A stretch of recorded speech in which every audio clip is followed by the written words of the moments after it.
everyone, Princess Sarissa back, and when we last left off, we had just defeated all the gun turrets, including the main battery in the floating Ronka City. But before we head into the area inside, we're going to find another enemy here, rare enemy. I'm just going to make RASAR a summoner and give him a rod, put him in the back row, put everybody in the back row, because this is a really tough enemy, and the only way we're going to be able to defeat it is by breaking rods. Physical attacks ain't going to do anything against this robot here, because its defense is just way too high. So, like I said, the only way we're going to break it is by breaking rods. So, I'm going to do it now because if I wait until I get the next job class, I got a critical hit there, that's why it ignored defense. But the other hit that wasn't critical from Faris, it did 0 damage. Now, if I wait until I get the next job from the Earth Crystal, then I'm going to have to, it's the Dragoon job, and I'm going to have to use that by rules of the Fiesta. So I'd only have one character who can break rods. So right now, while I still have, only 3 jobs, I can have double summoners, and they're both able to break the rods. So, that's the only reason I'm doing it now, because otherwise the battle would just take much longer, and this guy could potentially, hurt me. He uses a blue magic spell there, Emission. If you didn't get off the flame guns and you're running a blue mage, you can get it off this guy here. So, it's just basically a weak fire attack. Probably between Fire 1 and Fire 2 in terms of damage. But after about 5 or 6 rods, we take him down, and we get a dark matter, which is useless for us, but it's a really good item for chemistry mixing.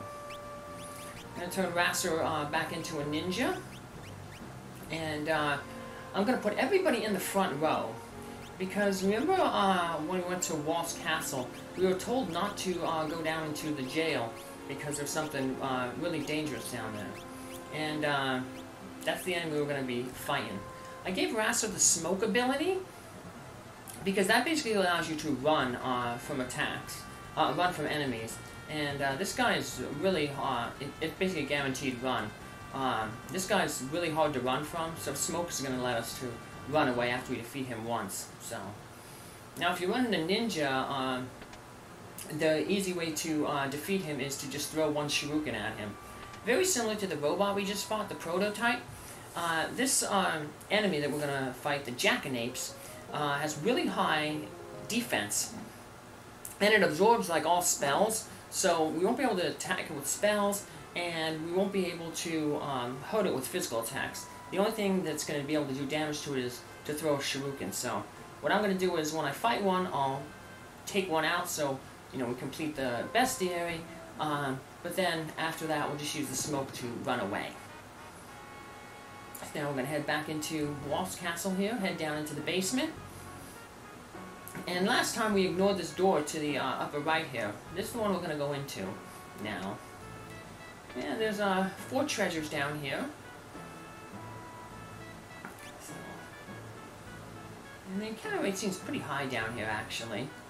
We want to go to the left first, because that is the best treasure. So here's the Jackanapes. The Jackanapes is always going to attack you from the rear. That's why I put all the characters in the front row, so we automatically start in the rear row when we get back attacked. And there's no point in grinding him because he only gives 1 gil and no experience. So, yeah. We want to go left first because we get a second elf cape. That has that 25% chance for us to avoid physical attacks.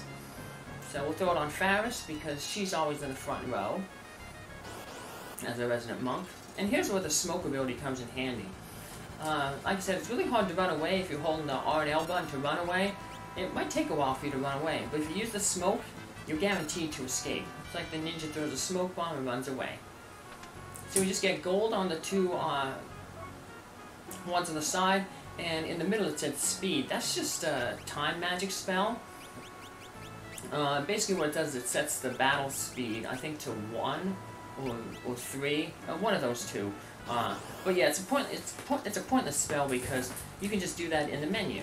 So once again, whenever we run into Jackanapes, we're just gonna throw a smoke bomb and run away. As you can see, we did no damage there with Gallup's attacks. So, use our smoke, run away. We'll probably get into another encounter here because, like I said, encounter rate seems pretty high here, so yeah, we don't want to waste all our ninja stars. They're pretty expensive, even with the 50% discount that we get at Licks, where RASAR was from. So, alright, and that pretty much clears out a bunch of enemies. And now we can get ready to attack the main reactor, I guess you could say. It's getting like Star Wars, you know. We took down the shield, or in this case, all the big cannons. And now we can, like Admiral Akbar said, commence attack on the Death Star's main reactor. So, yeah, you'll notice if you play a lot of Final Fantasy games that they're really big into Star Wars. So, like Final Fantasy 2, the plot is almost like Star Wars. And then toward the end, they start starting with 6. They start including Biggs and Wedge in all the games. They're usually some type of henchman. And they're named after Biggs Darklighter and Wedge Antilles from Star Wars A New Hope. They made the Death Star run with Luke Skywalker. Biggs was the pilot who was shot down. He was Luke's friend from Tatooine, and Wedge was the one who said, like, I'm hit, I can't stay with you. And he went on to attack the 3rd Death Star. Now we just head back up, hit the up button, and now that the big cannon's taken away, we can just head into the hole created by the big cannon. And this is a good area if you have a thief, because there's going to be a lot of hidden passages. And I'll just show you what the thief's ability is. I'm not going to use the thief, of course, because that would go against the spirit of the challenge. But just to show you. So it looks like there's just a bunch of holes there. But one of the abilities that the thief has is it has secret passages. So if you have a thief, you'll see the hidden passages there. And that also shows you hidden passages. And thieves can also run, so you can cover ground half as quick. So, but yeah, just wanted to show you that there. So, and my batteries ran out there, so I had to sort of avoid that long pause. I had to switch the batteries out. So. Although I'm environmentally friendly minion, so I use rechargeable batteries. Those stone masks, when you just throw a lightning skein on them, and that takes them out because they're weak against lightning. These bomb mages ain't too difficult. They can cast some level 2 elemental spells. So, alright. As you can see, we're kind of walking on air, but there's, like I said, those secret passages. But I have a map that shows where all the secret passages are, so this is kind of a small area, but you'll notice we're going to be going back and forth through a lot of different areas. So we're going on from the 2nd floor to the 3rd floor, then the 4th floor, back down to the 3rd floor, back to the 2nd floor, up to the 3rd floor. It's really crazy. We're going to be seeing these rooms a lot, with just different sections of the room, so the dungeon feels bigger than it actually is. But it's easy to miss a lot of treasure, you know, in here, so. Alrighty. We have a few, forgot to put my characters back in the back row, but that's okay, because we got back attack there, so it didn't matter. Kind of have to go round and about to get to that treasure chest. Another elixir.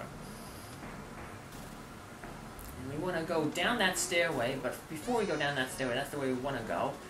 We're going to head over this way and go around about and get some treasures.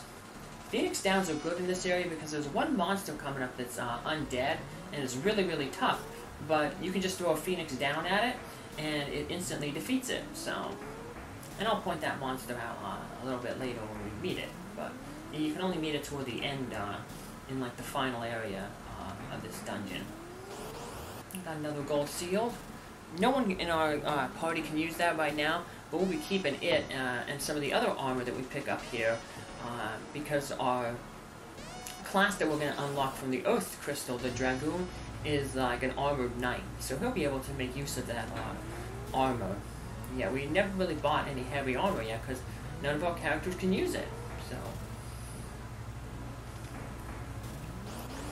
yeah, and here we got some knights. So, taking them out. The wall demon there in the background, in the back row. If you control him or charm him somehow, he could use a spell called White Wind. And that's a really good spell for your blue mage. Arrow 2 is also a spell for your blue mage, so you can get 2 good spells off this guy. But what White Wind does is it heals hit points equal to the caster. So like say like Farrah's caster right now, it would give everybody 468 hit points. So it's really good like if you have a character with a lot of hit points and your other characters are struggling, because you can basically bring them back up to full. So, and we took out that little Wonkin Knight, so woo. Unlike most dungeons where there's usually only 4 new enemies, in this dungeon there's a lot of new enemies, so yeah, we'll be doing a lot of hunting. Ooh, we got a Mithril shield there. Gold shield is obviously going to be better, but hey, we can always sell it, use it to restock our items. So, one of the reasons we went and got that treasure first was so that any damage we took and resources we used, like hit points and magic points, we can just heal up here with the tent. So, alrighty. And before we go on, let's look at Miss Maria here from Rabbit and Small Animal Rescues. And she's in that cart there because she had a fractured spine, so she couldn't really walk. But Rabbit and Small Animals Rescues, they did all they could for her. They gave her physical therapy, laser treatment, acupuncture, and they actually helped her be able to manage to walk a little bit. And we'll learn more about that at the end of the video. So let's head back to RASAR and Company, and let's head deeper into the Wonkin Ruins. And a lot of back and forths, up and downs. We went from level 3 to level 4, now we're back at level 3, just for a short amount of time. And hey, now we're back at level 4, and up to level 5. To the left is the dead end, we're going to head down this way. Yeah, small little winding passages, so not one of my favorite dungeons, so my potion. This is the way you can start, this room here is where you can start running into a new type of enemy, so I'm going to try to farm it for a little bit. I'm going to try to force some encounters. Hopefully I get it. No. But we'll end up back in that room in a little bit, so I'm going to head out this way first because there's a nice stack of treasure here, so well, we want to stay on the left side of the room because in the middle of the room is a hole. They'll make us fall down another level. We get a second Moonwing boomerang there, so now Galuf has 2 weapons that are back row equipped. So he won't take any negative damage, any negative penalty to his attack from the back row. We also got a power armlet, and that'll allow him. It'll just increase his strength. So that's pretty good. He's be able to do a lot more damage now. And here's that enemy I was looking for, the Archaeotoad. So these guys are weak to ice, so we can have Lena just summon Shiva, take him out. There's some big toads. I think they use a blue magic frog song, but I think a lot of you would already met enemies that did that, like those elf toads in Walt's Tower and in the Walt's Castle where we got Shiva. They can also use that thing. It's a blue magic that can turn other enemies into toads. So, alrighty. So now we're just gonna head back up this way. Yeah, we're back at level 4. This is that room where I was trying to farm the toads at. We got lucky and met them there. So, what about them? And now in this area we can start meeting some more new enemies. So level 5 we got a few new enemies that are gonna pop up in the area. Want to watch that hole there? If you fall down that hole, you're gonna get put back in a few levels. Here's a Lamia. If you control them, they have another good blue magic spell called 1,000 Needles, and basically it deals guaranteed 1,000 damage. Toward the end of the game, not a very good spell because you're probably doing more than 1,000 damage with your physical attacks, but for right now, like, nobody has hit 1,000 damage. So it's a guaranteed 1,000 damage regardless of, you know, enemy's defense or anything, so it's a good spell at this point in the game. So if you have a blue mage, be sure to try to pick it up. You have to confuse it though first, though. We're gonna wrap around, and we see that little save point there. We're gonna head up to that save point down there in the lower right. Because right now is where we can start meeting two really difficult enemies, and they're basically palette swaps of one another, the Hydra and the Ghidra. So both have some pretty nasty attacks. The Hydra has a lightning attack, and I think the Ghidra has a flame attack. So save, because we don't want to lose any of our progress. So it's nice of them to give us two save points in this dungeon, because this is spoiler alert. This is the final dungeon in the first world here. So we know it can be pretty tough.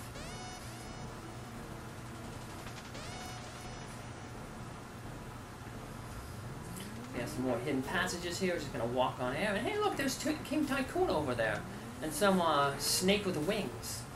So, and here we have the Ghidra. We luckily got a good preemptive strike.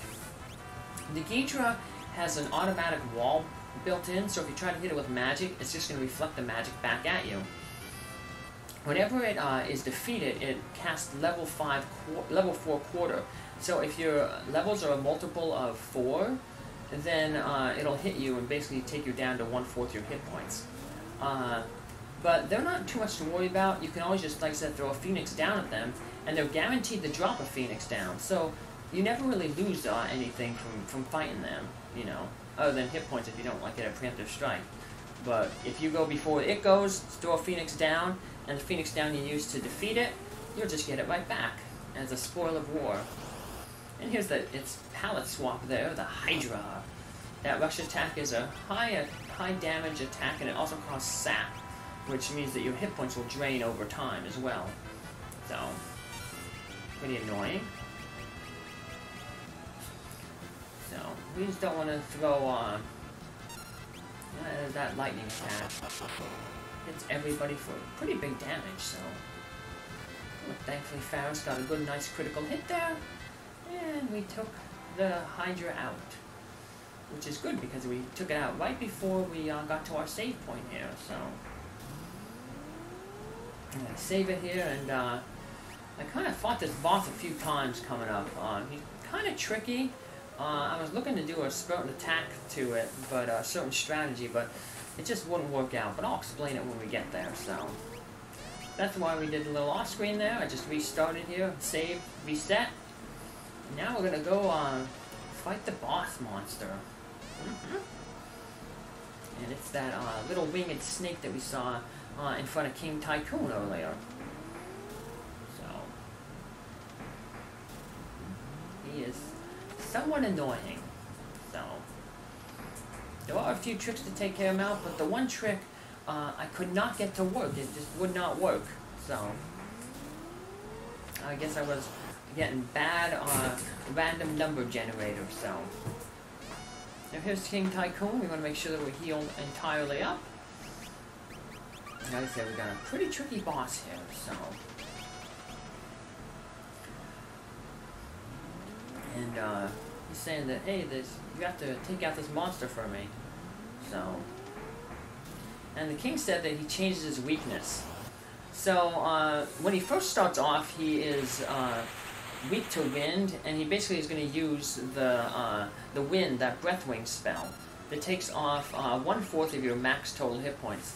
So if you go 4 hits with that without healing up at all, you're basically toast. Now the trick that you can do to defeat this guy without changing forms, he has 5 different forms. And each of the forms will cast a different element. So right now he's wind, he's using that Breathwing. And when you deal enough damage to him, then he'll change forms. and each form has 1,600 hit points. Most people are going to beat it on the 5th form, but it can drop different things depending on the form that you beat it at. And he just attacked Faris there. And that's kind of what you want, because the weird AI script is, if you defeat this guy with a counterattack from a monk, then with the monk's counter ability, it won't change phases. So for so long, what I was trying to do is I was trying to take it down to basically where one physical attack would kill it. And I would just wait. And either one, it would never attack Faris, or when it did attack Faris, she would never counter. And it was weird because I had counter on RASAR, Galuf, and Faris. So I'm thinking, okay, you have a 75% chance of hitting somebody who will counter you. And they have a 50% chance of countering any physical attack that you do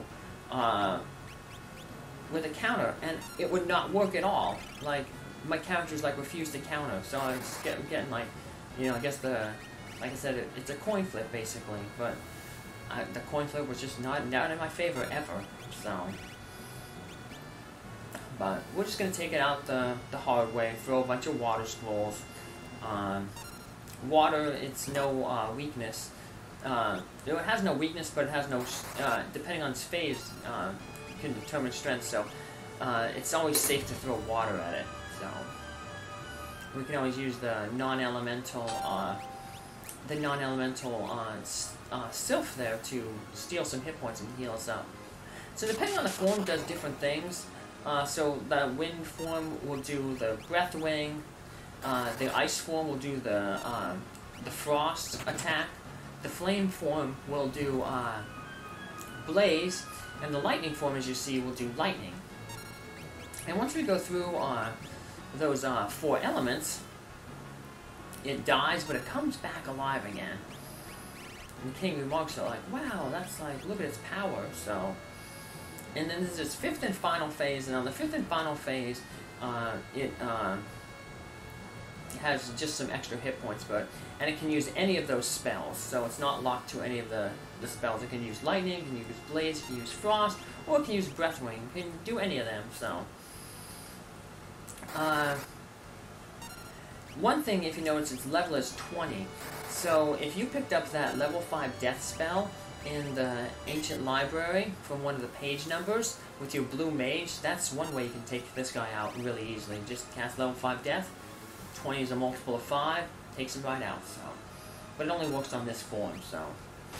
Yes, he doesn't, once he's in his 5th form, he can use any of the previous 4 big elemental spells. So. But we'll just keep throwing water at him, so. Water, water everywhere, and I'll have a drink. Just maybe a few more. See, there we are. He's attacking us, and we're blocking it and not countering, so it was really weird. But yeah, once we take him out, and that's the big boss of the Ronkin Runes. Woohoo! Dad's gonna be proud of you, Lennon Faris. And now that we defeated it, he gives us good work, and then he runs off. You can tell he's not acting all right. We better give chase to him. But we're going to wait until next episode to do that, because we got a big, long cutscene coming up, and we don't have time for that. But we do have time to finish up Maria's story here. As I said, through the physical therapy, Maria was actually managed to jump up to 10 times, but she still preferred to use that little cart, so she can walk around the cart, let her move her around, just using her front legs. So, and despite living in that cart, she had a long, healthy, fruitful life without suffering, and she was loved.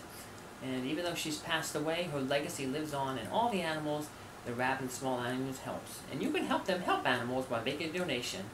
The link is in the video description. Bye!